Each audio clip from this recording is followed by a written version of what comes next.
Kami rin po rito sa Channel 5, sa One News at 1PH at saka sa True FM ay naghahanda po for Monday. Actually, this weekend until Monday. Nakapag-deploy na tayo at papunta na po doon sa mga maapektuang areas ang aming po mga teams. Pero sa Monday, meron po kaming gagawin para naman po doon sa... Tinatansya na po namin ngayon pa lamang ay mangangailangan ng tulong ng dahil sa magkasunod na bagyong ito. At dahil po sa sakuna, marami sa ating mga kapatid ang nawalan po ng tahanan, kabuhayan at kahit mga mahal po sa buhay. Ngunit pinadapaman ng trahedya, di nila kailangang tumayo ng mag-isa. Ngayong Lunes mga kapatid, simula alas 2:30, 2:30 po ng hapon, sanib puwersang ihahatid ng TV5, RPTV, One News, 1PH at True Network ang tulong mga kapatid, Bayanihan Drive. Wala pong maliit na ambag walang simpleng kabutihan. Ang bawat halaga po ay mahalaga. Sandigan natin magtulungan po tayo Tulungan natin ang bawat isa.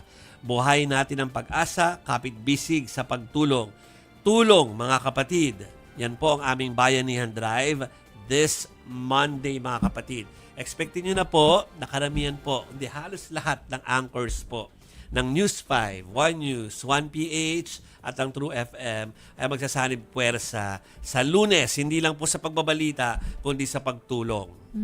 Pero yung amin pong broadcast, kahit maghapon yan hanggang gabi, Sunday pa lang or weekend pa lang hanggang Monday and Tuesday, ay siyempre tungkol sa mga nangyayari po sa mga lugar sa buong bansa. Pero yung 2:30 po sa Lunes, hanggang alas 5, hanggang mag-STL, talagang gagamitin po namin ng platforms namin para po tayo'y makahikayat ng pagtulong para sa ating mga kababayan.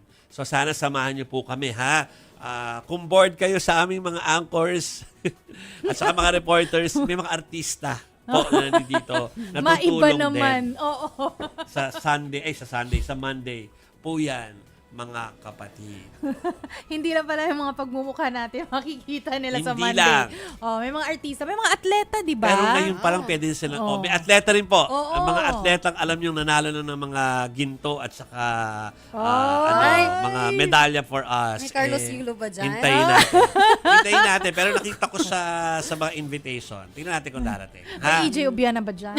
Wala sa dito. Wala dito si EJ. Wala siya dito. Pero pinapakita po namin na ngayon pa lang ay pwede na po kayong tumulong, Chiki. Oo, nandyan po ang QR code ng Alagang Kapatid Foundation Incorporated, aka AKFI, mga kapatid. Meron po silang social media pages. Sa Facebook po, tingnan po ninyo at makikita po ninyo doon, hindi lang po ang QR code nila, kundi ang kanilang mga bank accounts sa BDO, Metro Bank, at BPI, Bank of the Philippine Islands. So para po sa mga nakikinig po sa atin sa radyo, hindi nyo po nakikita ngayon, pero pwede nyo pong puntahan sa kanilang social media pages. Again, Alagang Kapatid Foundation Incorporated.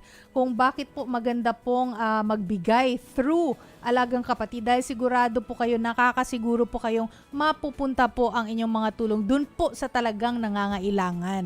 Walang dito, walang korupsyon, kumbaga. Walang mga pass-through, walang ganon.